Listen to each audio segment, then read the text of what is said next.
Good day mga ka-sports natin dyan. Sabi Davison, sa panimula pa lamang ng laban ay uminit na. Magkatapos nga na makapuntos itong si Gemma Galanza, pumuntos naman si KKD.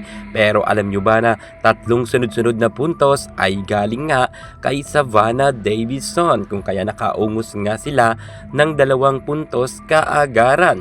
Creamline Cool Smashers ayaw rin magpakabog. Tots Carlos bumabanat na ng atake. BDL nag-quick attack, pumasok. Sabi Davison, mukhang ayaw talagang magpaawat dahil nga maganda ang nilalaro ngayon ni Savi at ni KKD.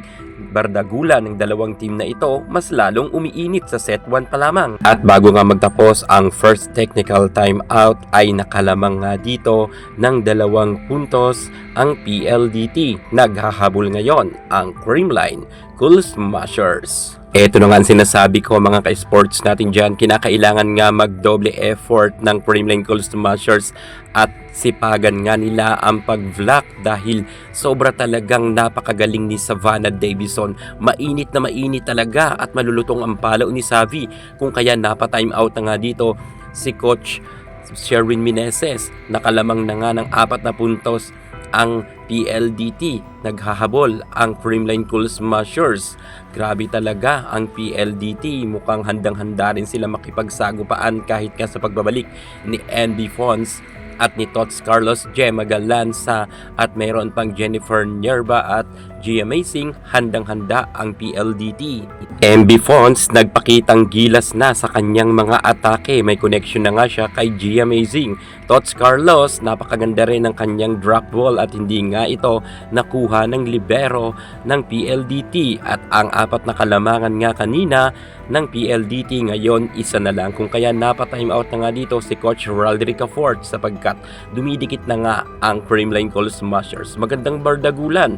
Ang kalamangan kanina ay talagang naitabla nga ng Creamline Cool Smashers. Titingnan natin hanggang sa duluhan kung sino ang mas matatag. Naidikit man ni MB Fon sa score na 14 at 15, ngunit tinapos nga ito ni Savannah Davison sa kanyang back row attack.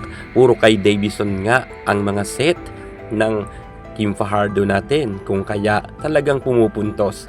Asa talaga sila kay Savannah Davison. Pinom superstar Alyssa Valdez ipinasok na ni Coach Sherwin Meneses at nakapuntos kaagaran ito. Pero bandang duluhan ay naging mahigpit ang laban dahil masasabi ko na si Savannah Davison ay hindi nga kayang pigilan ng Creamline Cool Smashers. 19-23 na nga ang naging scores, kung kaya nabahala na dito si Coach Sherwin Meneses. Ngunit sa pagbabalik nga nila sa loob ng court, pinalitan muna bahagya itong si G Amazing at ipinasok nga si Kyle Negrito. Kilala natin si Kyle Negrito na maganda ang kanyang mga services, kung kaya naidikit pa rin ng Creamline Cool Smasher sa score na 22 at 25. Panalo ang PLDT.